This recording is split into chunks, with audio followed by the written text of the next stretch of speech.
Today I wanted to give you guys sort of my reflections and impressions on the Mahalo Discovery Kit. I don't know if that's what it's actually called. I had purchased one of these sort of deluxe sample discovery kits at A Night for Green Beauty. It was the only thing that I actually bought when I was at the event, if you can believe it. So I've had a little bit of time to use the products, and I know that it's a brand that I feel like people are quite interested in, so I thought I would just provide sort of my quick reviews. I like to call these videos flash reviews. I don't know why. I guess it's just kind of like a video dedicated to like a one product review, or in this case kind of the review of a line. So that's just what I call video reviews, basically, as a flash review. So today I'm going to be talking about the 4 products that came in the kit that I purchased by the brand Mahalo, and it's a balm, a mask, a face serum, and a sort of body and hair oil. So if you don't know about the brand, they are one of these sort of high-end, eco-luxe, artisanal, packed full of antioxidants and superfood ingredient skincare lines, and they're handmade on the island of Kauai in Hawaii. And as far as I can tell, they only have these 4 products in the line. So I think I've tried everything, unless I'm missing something. I had first learned about the line from Eco Diva Beauty. I saw that they started carrying them, and what I initially noticed is the packaging. I do think that they have a very nice product design. I think we all sort of associate this kind of bamboo or wood packaging with like green, sustainable, eco-friendly sort of thing.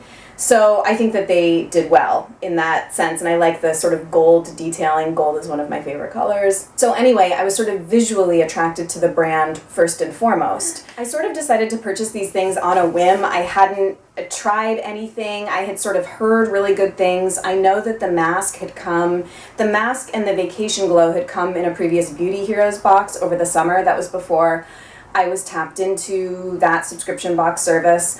But I had just sort of been hearing a lot about them, so I decided to give it a go.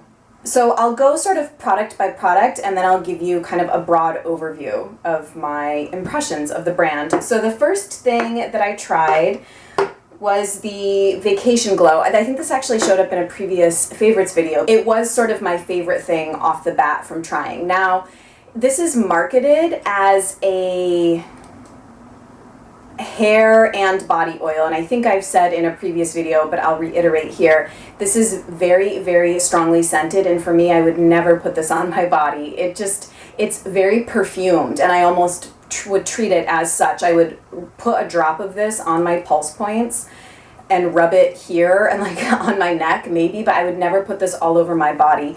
I do really like it as a hair oil on the ends of the hair because it gives kind of a nice perfumed scent. And you can see it's this very beautiful, vibrant yellow-orange color. I also don't really want to bore you with like all the different ingredients in all of these different products. Suffice to say, they're all very brightly pigmented, which most predominantly from turmeric and sea buckthorn, which are, I think, what's lending that very vibrant color to all of the things in the line. Above and beyond this kind of being sort of a perfumed hair oil or kind of a pulse point oil, I don't know if I have much to say about it. I do really like it. This bottle will last me forever because I'm not using it as a body oil. But those of you who have also had the pleasure of trying this product, let me know if you agree with me about kind of its potency, or you know, whether or not you have been using this on your body or not. So then the second thing I tried was the balm. And this is kind of one of those just cure-all, multi-purpose balms. Very similar to something like the One Love Organics Skin Savior, or May Lindstrom's The Blue Cocoon, or even Stark's Grapefruit Cleanse and Hydrate Balm. You can use these as cleansing balms, although they're very expensive, so I probably wouldn't recommend using them as that. But what I have been using this for is a layer of moisture over a face oil at night. As you can see, it also has this very strong orangey yellow color, and it functions the way sort of any other balm would. This is very strongly scented. I think this predominant scent in it is sandalwood is what I'm smelling, but I can also smell sort of the sea buckthorn and turmeric in it as well. I remember when I talked to the founder of the line, I can't remember her name, she said that what sort of distinguishes her balm from something like the ever popular Blue Cocoon is that she doesn't use shea butter in her balm, which I sort of appreciate because I'm sort of on the fence with shea butter a lot, and it's in so many natural skincare products. Shea butter tends to be a very refined ingredient because the process that it takes to go from the shea nut to the shea butter is it's very processed. It involves a lot of sort of high temperatures and multiple layers of processing. I could be wrong, but I've heard this from multiple people now. The women at Mahalo and another skincare line that I trust called Luminance Skincare. I had talked to people that promote that brand at a farmer's market in California, and they sort of had the same perspective on shea butter, and it's so ubiquitous in all natural skincare. And I just haven't really heard a lot of people sort of raise concerns about this ingredient. Not that there's anything wrong with it. I do know that some people sort of can have reactions to it. It can be too heavy on some people. So it's just, I don't avoid it, but I appreciate that this is a shea butter free balm. So instead of shea butter, the predominant ingredients in this balm are avocado butter and macadamia nut oil. So I think that it does a great job for what it is. Again, kind of the con to it to me is the scent, which I do not love. And that's kind of a general impression I have of the line. So next, transition to the Mahalo Vitality Elixir. I had probably the lowest expectations for this product in the box because I've tried so many face oils over the years and in my foray into green beauty. I'm a huge face oil devotee. I think that they're amazing. They've completely transformed my skin over time, but I just am rarely knocked over the head by face oil, and they tend to be very expensive, as you know. So I was kind of knocked over the head by this face oil, and I really did not expect to be at all. I rarely notice any kind of significant difference really using much skincare, and it's because I have pretty normal skin, and there's not a lot for me to notice. In general, I'm always just kind of trying to anti-age, even out my complexion, fade scars that I have or things like that, just kind of normal stuff, hyperpigmentation. Every time I use this oil, and I only use it at night, I feel like I wake up and my skin looks even, redness is reduced, my skin looks bright. It's kind of like waking up with some of the best skin I've ever had. And I realize that this is a very, very glowing review for this, but you can see, I don't know, the bottle's pretty opaque, so I'm not sure if you will be able to see. I've used about a third of this. You need, 3 or 4 drops. Again, it's that very vibrant color. I've just been blown away by it. The first time I used it, I thought it stunk to high hell, and it actually does stink. It smells rank. And that is a downside because I like to also enjoy my skincare while having it be effective. But I was recently watching a Carolyn Hirons video, and she made some comment in one of her vlogs that a lot of the most effective oils that you can put on your face are the most pungent smelling. So a lot of times what happens in skincare brands is they have to mask the smell of the sort of effective ingredient with other things so that it can be more pleasing to the olfactory senses, I guess. This one didn't really do much by way of masking up the kind of rank scent. It smells like something, it smells sour. It has like a very sour smell to it. It does also sort of smell like sandalwood. All the products sort of have an undercurrent of the same sandalwood scent. It smells like a sour barn. That would honestly be how I would describe this.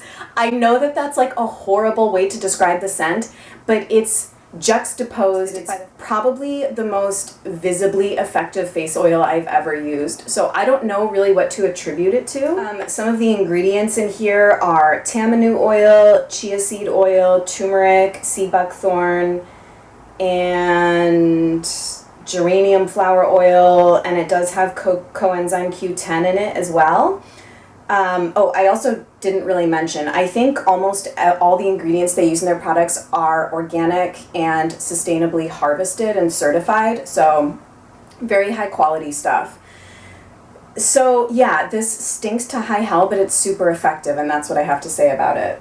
As far as price goes, a full size of this is $110. So I think it's on par with, you know, comparable high-end sort of eco-luxe skincare lines like Tata Harper and Odysite and things like that. And then I should have also mentioned a full size of the Balm is $72, so it's about half the price of the Blue Cocoon, although I'm not sure if the comparable ounces. A full size of the Mahalo Balm, 1.7 fluid ounces for $72, so I don't know how much comes in the Blue Cocoon. Okay, so now moving on to the product I actually had heard the most about from the line. This is the product of theirs that I feel has kind of gotten the most notoriety or publicity, and it's the, I'm not sure if it's pronounced Pele or Pele, but it's their mask. And I had the highest expectations for this. You can see it's a sort of charcoal-y powder. She told me there was enough for 2 masks in this sample size. I can probably get 3 out of it, I think. But the little tagline says, facial mask to detoxify and revitalize. It's very similar in preparation to May Lindstrom's The Good Stuff. It's one of those masks that you add a couple of drops of water to it and it sort of activates and it starts bubbling and turns it sort of mousse-like, and you put it on your skin. And it also is supposed to generate heat to your face, so it feels warm as it goes on and dries. So I didn't fully experience that the one time I used this because I actually mixed it with Manuka honey, which is a strategy for toning down that sort of heating property that the mask generates. That's not necessarily why I did it. I just like to add Manuka honey to all my masks because I just love putting honey on my face, basically. I think it provides a lot of benefits. So I was completely not blown away by this mask in any capacity. I also, these kinds of masks might not do it for me. I've never really been blown away by kind of a charcoal-y detoxing mask. I've tried May Lindstrom The Good Stuff, Clean Dirt. To me, those are very similar from that line. I've tried Osmia's detox mask. I've tried Gressa's sort of detox mask. They all are very similar, I think, in preparation and in performance. I just don't really notice that they do anything for me. It could be that I don't have oily or acne-prone skin. I've noticed much more significant differences with masks that target kind of resurfacing and sort of polishing or brightening the skin. So right now, my current favorite masks are still the Earth Body Sacred Skincare Brighten Mask. And my new favorite is the Osmia Organics Protein Exfoliating Mask, which, oh my god, is so going to be in September favorites, and I'll gush more about it there. But that's my mask of choice right now. So I only used this once, and it totally, like, it really didn't do anything for me. I would say it slightly resurfaced my skin and made it seem smoother. But in terms of noticing anything else, I didn't really notice anything. So this is probably the biggest letdown for me from the line. Just to give you an idea of some of the ingredients that are in here: volcanic ash clay, rasul clay, raw cocoa powder, black lava, papaya leaf, hibiscus flower, aloe leaf, turmeric root. It also, when it activates, has the same kind of sandalwoody smell as the rest of the line. So again, I don't want to bore you too much with ingredients and all of these things because you can very easily go see them on the website. And just to give you the price, the full size for this is $64. I do think you can also go on the website and buy samples of all of these products, if I'm not mistaken. It seems like you can. So now that I've sort of talked about all of them individually, I just kind of want to give some sort of general impressions of the line.